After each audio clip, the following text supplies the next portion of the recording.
जैसे को तैसा पंचतंत्र की कहानी। एक बार की बात है, सीतापुरी गांव में जीर्णधन नाम का एक बनिया रहता था। उसका काम कुछ अच्छा नहीं चल रहा था, इसलिए उसने धन कमाने के लिए विदेश जाने का फैसला किया। उसके पास कुछ ज्यादा पैसे या कोई कीमती वस्तु नहीं थी। सिर्फ उसके पास एक लोहे का तराजू थी। उसने वो तराजू साहूकार को धरोहर के रूप में दे दिया और बदले में कुछ रुपए ले लिए। जीर्णधन ने साहूकार से कहा कि वह विदेश से लौटकर अपना उधार चुकाकर तराजू वापस ले लेगा। जब 2 साल बाद वह विदेश से लौटा तो उसने साहूकार से अपना तराजू वापस मांगा। साहूकार बोला कि वो तराजू तो चूहों ने खा लिया। जीर्णधन समझ गया कि साहूकार की नीयत खराब हो गई है और वह तराजू वापस करना नहीं चाहता। तभी जीर्णधन के दिमाग में एक चाल सूझी।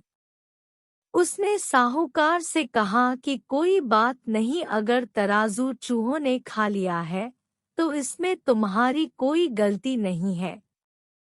सारी गलती उन चूहों की है। थोड़ी देर बाद उसने साहूकार से कहा कि दोस्त, मैं नदी में नहाने जा रहा हूँ।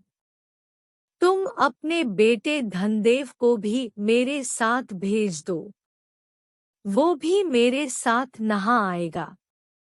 साहूकार जीर्णधन के व्यवहार से बहुत खुश था, इसलिए उसने जीर्णधन को सज्जन पुरुष जानकर अपने बेटे को उसके साथ नहाने के लिए नदी पर भेज दिया। जीर्णधन ने साहूकार के बेटे को नदी से कुछ दूर ले जाकर एक गुफा में बंद कर दिया। उसने गुफा के दरवाजे पर बड़ा सा पत्थर रख दिया, जिससे साहूकार का बेटा बचकर भाग न पाए।